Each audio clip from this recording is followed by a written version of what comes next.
पाकिस्तान की राजधानी इस्लामाबाद से बेहद ही चिंताजनक खबर आ रही है। जो वार्ता अमेरिका और ईरान के बीच होनी थी और जो हुई है वार्ता, वो फेल हो गई। वो बेनतीजा रही। 21 घंटे तक मैराथन वार्ता होने के बाद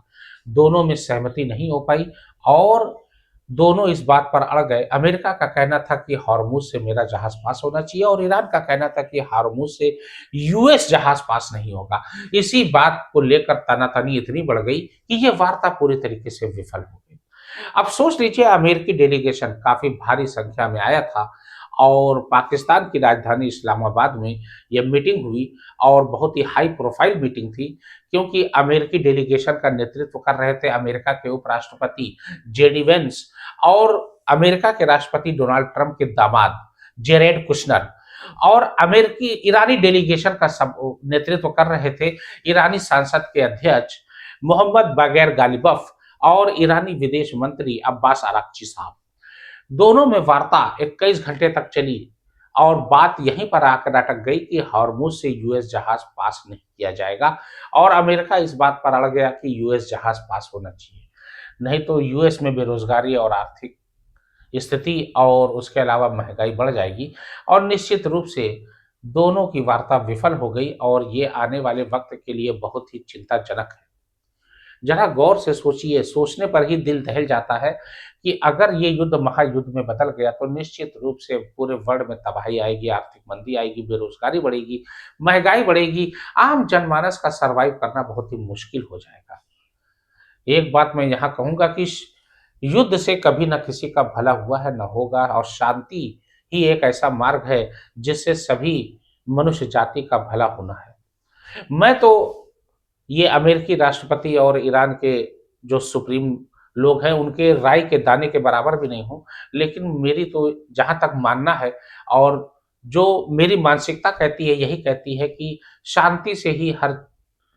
बात की, हर समस्या का हल होता है और शांति से ही आम जनमानस खुशहाल होता है और युद्ध से कभी ना किसी का भला हुआ है, ना होगा। अब सोच लीजिए, 21 घंटे तक महा मैराथन चला है।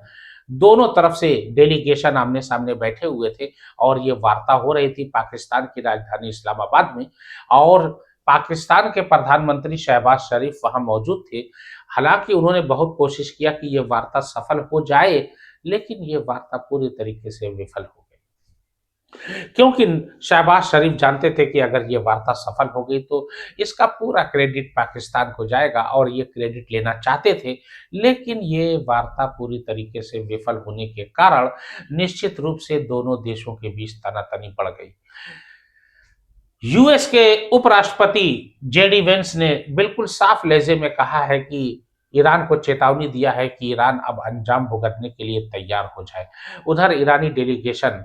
के नेतृत्व करने वाले मोहम्मद बगैर गालिबफ और ईरानी विदेश मंत्री अब्बास अराक्ची साहब का कहना है कि ईरान